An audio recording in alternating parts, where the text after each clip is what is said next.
मेरे साथ ही हमेशा क्यों गलत होता है? ये सवाल हर कोई कभी ना कभी अपने मन में ज़रूर सोचता है, और सिर्फ अपने लिए नहीं।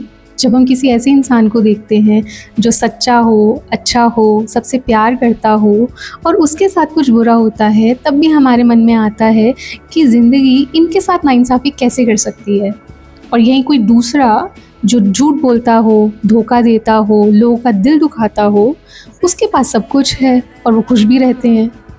अगर कर्मा सच में हर एक चीज़ का हिसाब किताब रखता है, तो ये कैसे सही हो सकता है? हम में से ज़्यादातर लोगों ने यही सुना है और समझा है कि कर्मा का मतलब है जैसा करोगे वैसा भरोगे। अच्छा करोगे अच्छा मिलेगा, बुरा करोगे बुरा मिलेगा। सुनने में तो ये बात सही लगती है, पर क्या ज़िंदगी सच में ऐसे ही काम करती है? मेरा मानना है कि हमने कर्मा को कभी सही से समझा ही नहीं। हमने सिर्फ उसे इनाम और सज़ा तक ही सीमित कर दिया।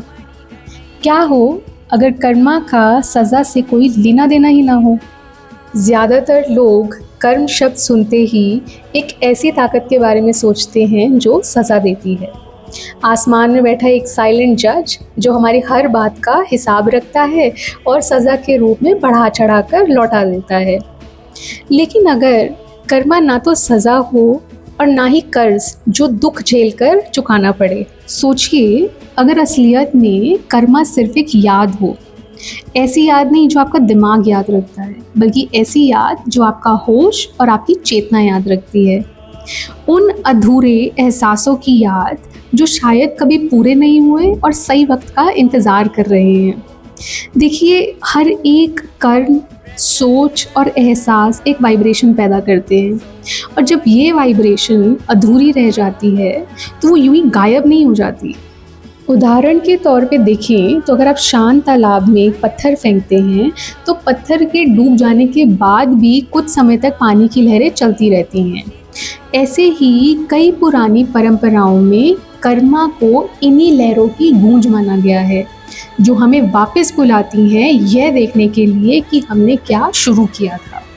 मैंने अपनी पिछली कई वीडियोस में सोल और आकाशिक रिकॉर्ड्स का कई बार जिक्र किया है, तो आगे बढ़ने से पहले मैं आप सब लोगों को पहले इसके बारे में थोड़ा सा बताना चाहूँगी।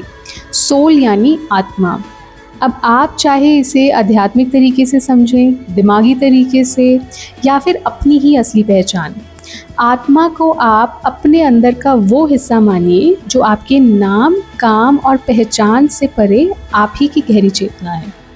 और दूसरा है आकाशिक रिकॉर्ड्स, वो चेतना या लाइब्रेरी जहां आपके कई जन्मों की कई यादें सिमटी हुई हैं। अब आप चाहे इसे सच मानिए या फिर एक मिसाल, लेकिन इससे ये समझ में आता है कि ऐसे कई सबक हैं हमारी ज़िंदगी में जो तब तक पूरे नहीं होते जब तक हम उन्हें समझ नहीं लेते। जब मैं आकाशिक रिकॉर्ड्स द्वारा समझती हूँ तो कर्मा मुझे बोझ या बेड़ी की तरह नहीं दिखता। ये रोशनी के उन धागों की तरह दिखता है जो कई जन्मों तक फैले हैं।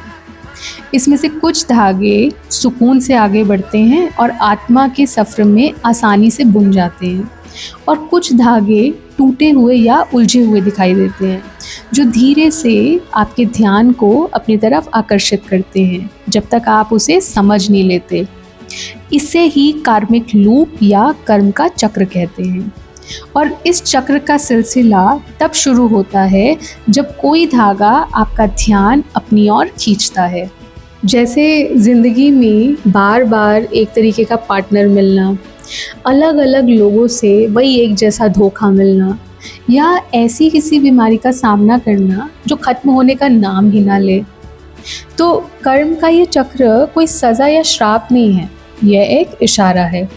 और देखा जाए तो ब्रह्मांड के पास बहुत सब्र है, वो हमें बार बार उसी सबक पर वापस ले आता है जब तक हम उसे अलग तरीके से देखना ना चुन लें। और ज़रूरी नहीं है कि जो आज की ज़िंदगी में आपको होता हुआ दिख रहा हो उसकी शुरुआत इसी जन्म में हुई हो। जैसे कि पानी का डर हो सकता है पिछले किसी जन्म से आ रहा हो, या फिर वो ऐसी किसी घटना का एहसास हो जिसे आपकी गहरी चेतना या सबकॉन्शियस माइंड ने पूरे तरीके से सुलझाया ना हो। पीढ़ियों से चला आ रहा कोई दुख हो सकता है आपकी दादी नानी के दर्द की गूंज हो, गरीबी या कमी का डर हो सकता है आपके पूर्वजों के संघर्ष की एक कहानी हो। तो चाहे आप इन बातों को सच मानिए, दिमागी रूप से देखिए या फिर मिसाल की तरह समझिए, बात एक ही रहती है, पैटर्न्स वही रहते हैं। तो जिसे कई बार हम अपना दुख कहते हैं, उसकी जड़ें हमारे वजूद से कई आगे तक जा रही होती हैं। तो यूनिवर्स हमारा हिसाब किताब करने नहीं बैठा, वो बस हर एक चीज़ को बैलेंस करके चलता है। तो जब कोई चीज़ अधूरी रह जाती है तो ज़िंदगी कई बार प्यार से, नहीं तो कई बार झटके से हमें वापस उसकी तरफ खींचती है। सज़ा देने के लिए नहीं, पर उस अधूरी चीज़ को पूरा करने के लिए।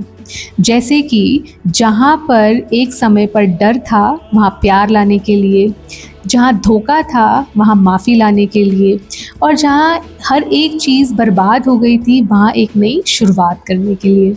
कर्मा को लेकर एक बड़ी गलतफहमी यह भी है कि यह कभी ख़त्म नहीं होता। मैं ऐसा नहीं मानती। कर्मा उसी पल ख़त्म हो जाता है जिस पल आप पूरी तरीके से उस सबक को सीख लेते हैं। वही उलझा धागा रोशनी बन जाता है और फिर वही चक्र खुलकर आपको आज़ाद कर देता है। और शायद मुक्ति और मोक्ष का असली मतलब हमेशा से यही था, ज़िंदगी से भागना नहीं, बल्कि उस एक सबक को बार बार दोहराने से रोकना और उससे मुक्त हो जाना। इस वीडियो को देखने के लिए आपका बहुत बहुत शुक्रिया।